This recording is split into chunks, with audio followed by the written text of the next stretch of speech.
Just after 2 a.m., winter 1980, a stretch of pine forest in the English countryside is quiet, then it isn't. Security personnel at RAF Woodbridge see something through the trees near the east gate. Not headlights, not a flare. Something with color and shape, and a presence that doesn't match anything they are trained to identify. 3 men are told to go look.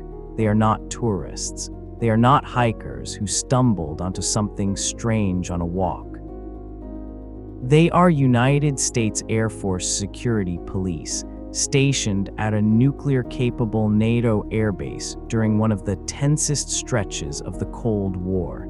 Their job that night was to protect the base. Instead, they walked into the trees to find out what was lighting up the sky above Rendlesham Forest.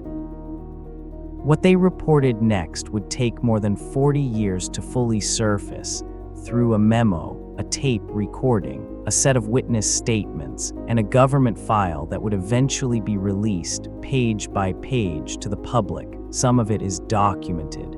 Some of it is disputed. Some of it may never be resolved. This is the story of what the record actually shows. To understand what happened that December, you have to understand where it happened. RAF Woodbridge and its sister base, RAF Bentwaters, sat just a few miles apart in the English county of Suffolk. Both were Royal Air Force property, but by 1980, both were operated by the United States Air Force under a NATO basing agreement. American airmen lived here. American aircraft flew from here. And by most accounts, American nuclear weapons were stored here, a fact that shaped how seriously security incidents were treated. Bentwaters and Woodbridge made up one of the largest concentrations of American air power in Europe. Fighter squadrons, munitions storage, a security apparatus built for one purpose, making sure nothing unauthorized got close to what was inside the fence line. Between the two bases lay Rendlesham Forest, a working pine plantation managed by the Forestry Commission. It wasn't wilderness in the dramatic sense. It was rows of managed trees, cut through by fire roads, the kind of forest built for timber, not mystery.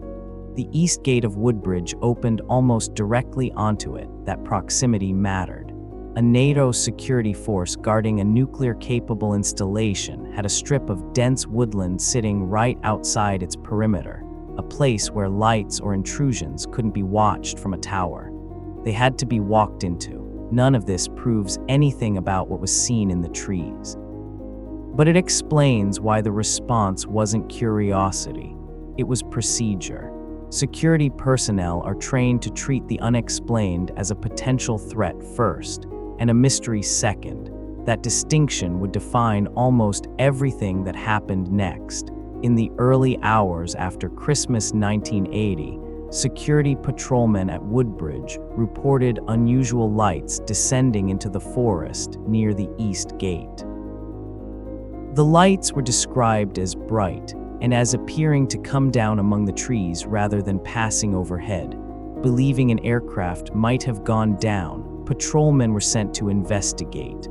According to the accounts that later entered the official record, they moved toward the light through the plantation, uncertain whether they were approaching a crash, a fire, or something else entirely. It's worth pausing on that word. The men who went into the forest that night did not go in believing they were chasing a UFO. They went in believing they might be looking for survivors. What they reported finding, and what they believed they saw among the trees, would become the seed of one of the most debated military encounters of the 20th century. But at this stage, in the earliest telling, the story is simple. Unexplained lights, a possible emergency, and men walking into darkness to find out what was there. The forest at night offers almost nothing to work with. No streetlights, no clear sight lines, just trees, fire breaks, and the sound of your own footsteps. The patrolmen moved forward with flashlights, staying in radio contact with the base. As they got closer, according to later accounts, the light in the trees appeared to change, sometimes closer, sometimes farther, difficult to fix in place among the pines. This kind of disorientation is not unusual at night in a forest. Distance and direction are hard to judge without reference points, and a bright light glimpsed through moving branches can seem to shift position even when it hasn't moved at all. That's not a dismissal of what the men experienced, it's the environment they were working in, and it matters for understanding why the story that emerged was built from impression as much as measurement. Was it an aircraft? A downed light source? Something else? At this point in the investigation, nobody involved could say for certain, and for a while that uncertainty was the whole story. By the following morning, patrolmen returned to the area in daylight. According to the accounts that made it into the file, they reported finding depressions in the ground, arranged in a pattern, along with damage to nearby trees, broken branches, and marks that some interpreted as burns. Radiation readings were also reportedly taken at the site in the days that followed, using a Geiger counter, and were said to show elevated levels compared to a control location nearby. This is where the case shifts from unusual lights to physical evidence, and where the distinction between observation and interpretation matters most. Depressions in soft ground can have many causes. Elevated radiation readings, taken with 1980s field equipment under uncontrolled conditions, are suggestive but not conclusive on their own. Investigators at the time reported finding these things. What they meant is a separate question, one the case has never fully settled. Lieutenant Colonel Charles Halt was the deputy base commander at RAF Bentwaters. He held a position of real authority, the kind of officer whose signature on a report carried institutional weight, not just personal opinion. Halt did not go into the forest on the first night. He became involved 2 nights later, after a second wave of sightings was reported near the base. By his own later account, he went out skeptical, intending to find a conventional explanation. What matters here is not whether Halt was right or wrong about what he saw. What matters is that a senior USAF officer, in an official capacity, chose to lead a follow-up investigation into the forest himself and put his findings into writing under his own name through his chain of command. That decision is what turned a set of patrolman reports into a case the United States Air Force and eventually the British government could not simply file away. During that second investigation, Halt carried a handheld tape recorder. That recording still exists, and it has become one of the most scrutinized pieces of audio in UFO research. On the tape, Halt and the men with him described lights among the trees, unusual animal behavior, and what he called a pulsing, reddish light visible through the branches. The recording captures real-time reactions, uncertainty, tension, and attempts to pin down exactly what they were looking at. It's important to separate 3 things here.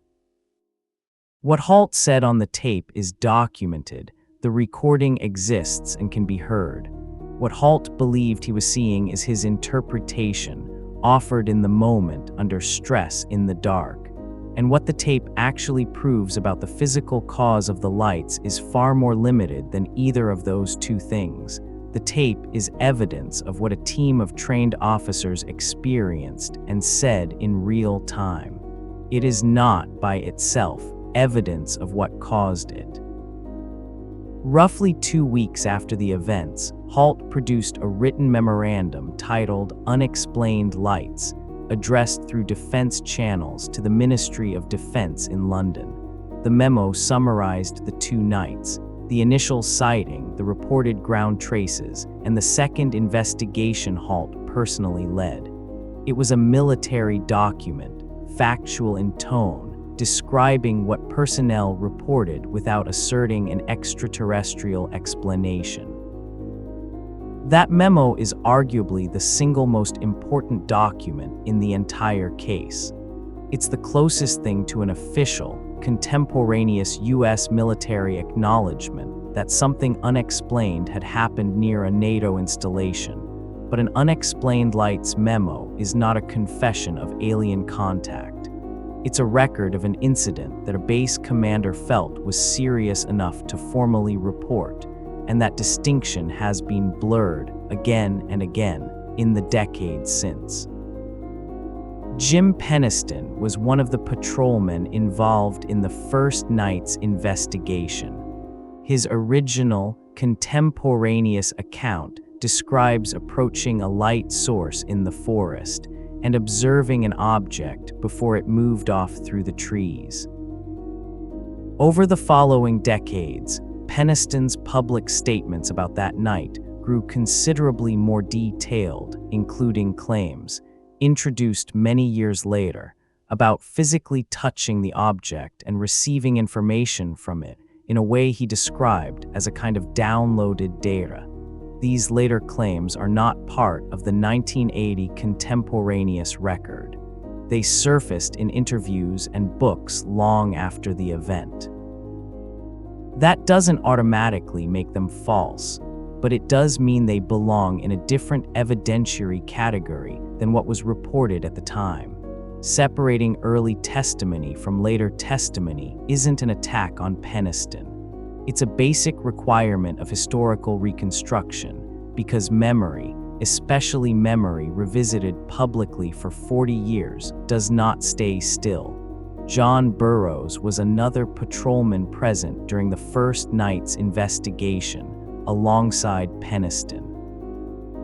His accounts, given in various interviews over the years, describe seeing unusual lights and a strange atmosphere in the forest, broadly consistent with Penniston's version of events on the core details. Where the two accounts diverge is largely in the specifics that emerged later, details about proximity to the object, physical sensations, and aftereffects that appear inconsistently across different interviews given years apart.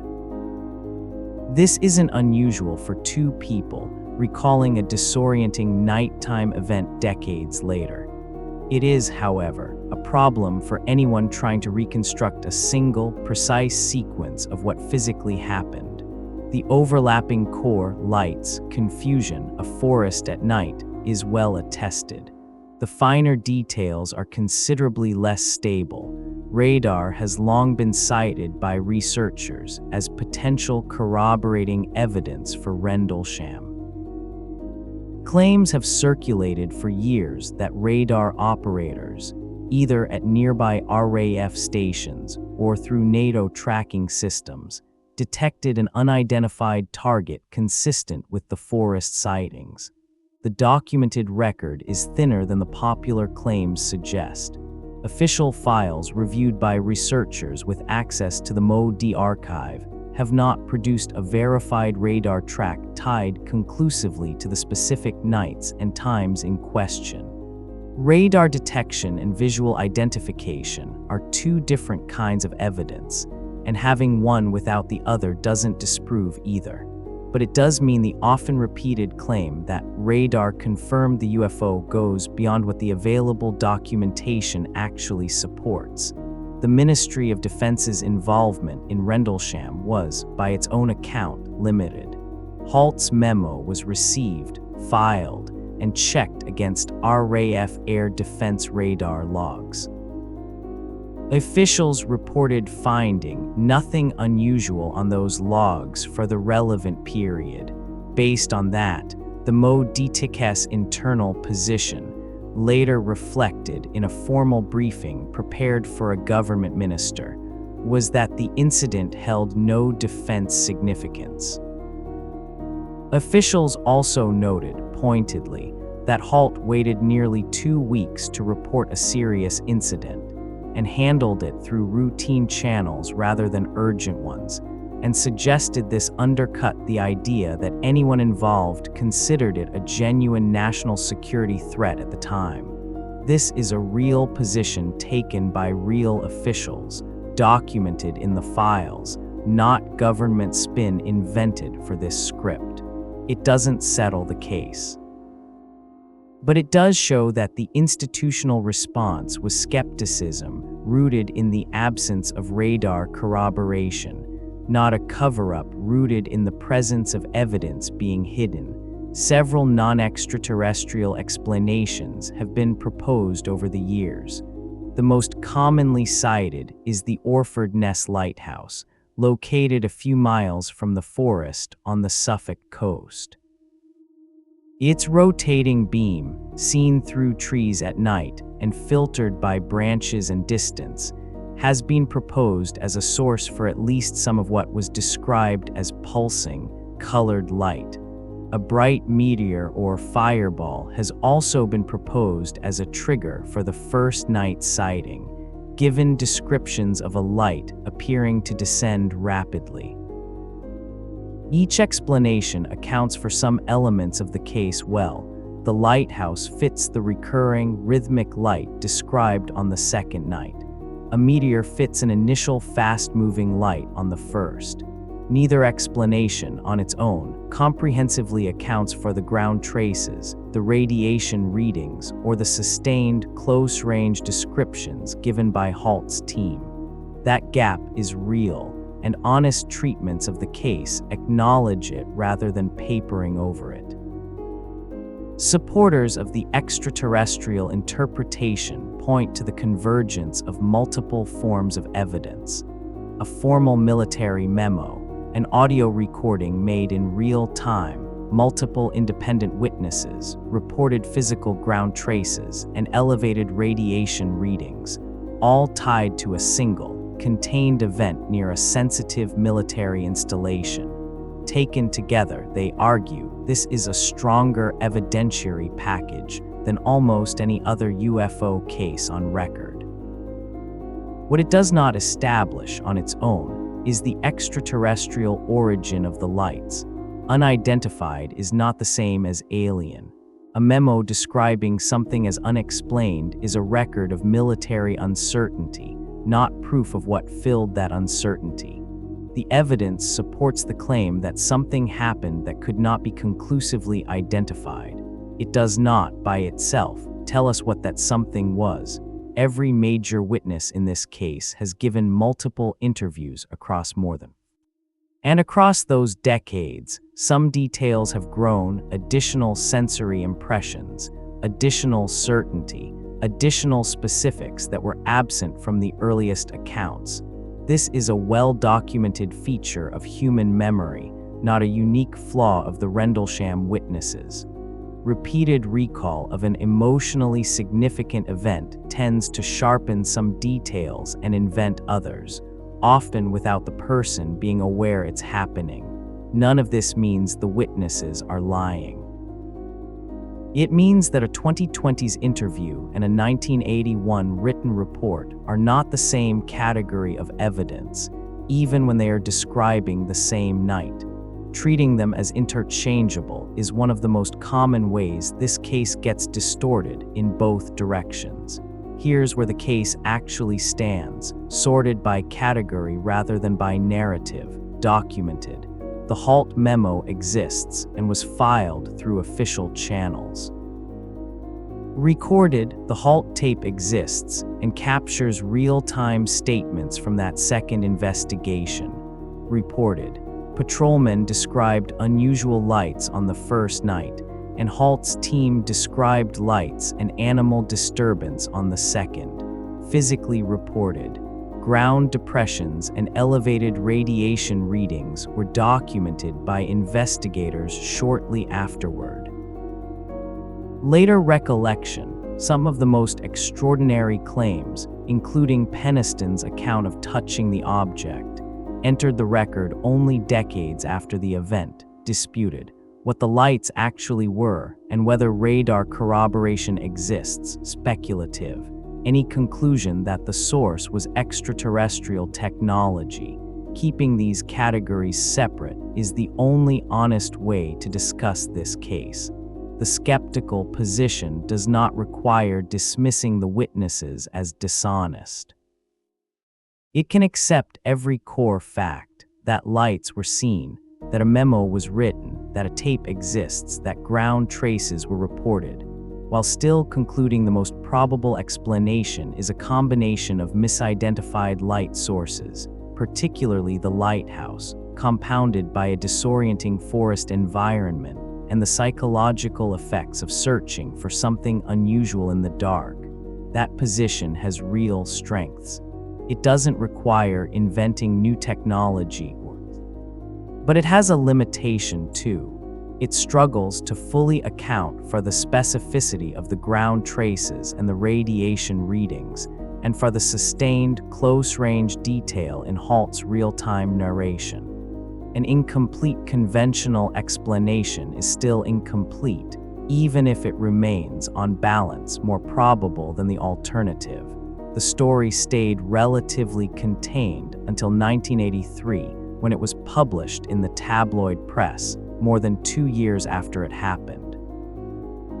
From there, it entered UFO research circles, then books, then documentaries, each retelling adding context, detail, and interpretation. Over time, the phrase Britain's Roswell attached itself to the case, a comparison that elevated its cultural weight far beyond what the original 1980-81 file actually contains. The Rendlesham file, released by the National Archives, is physically a fairly modest collection of documents. The public mythology. That doesn't mean the mythology is wrong. It means the case the public remembers and the case documented in 1980 and 1981 are not quite the same thing, and it's worth asking which one we're actually discussing. We know the incident was reported through official U.S. Air Force channels. Witnesses reported unusual lights near RAF Woodbridge over 2 nights in December 1980. A written memorandum, Unexplained Lights, was produced by Lieutenant Colonel Charles Halt and sent to the Ministry of Defense. An audio recording exists from the second night's investigation. Physical ground traces and elevated radiation readings were reported and documented shortly afterward. Multiple witnesses have given accounts, and some of the most striking details entered the record only decades later. The British government's official position was that the incident held no defense significance. Based on the absence of corresponding radar data, we do not have conclusive proof of an extraterrestrial spacecraft. We also don't have a fully satisfying conventional explanation that accounts for every reported detail. Both of those statements are true at the same time. Picture it once more: the trees, the dark. A handful of American servicemen walking a British forest with flashlights and a tape recorder, trying to identify something they couldn't name. By now, you understand the evidence behind that picture, what's documented, what's disputed, and what only entered the story years later. So the question isn't simply, were they aliens? That question is, in some ways, too easy, and the case doesn't actually answer it either way. The real question is this: what happens when trained military personnel, in the middle of the Cold War, encounter something they cannot confidently identify, and how much of what we think we know today is the original event, and how much of it is the story that grew up around it in the 40 years since? Rendlesham involved a handful of trained military witnesses, working at night, filing official reports through a chain of command built for exactly this kind of uncertainty.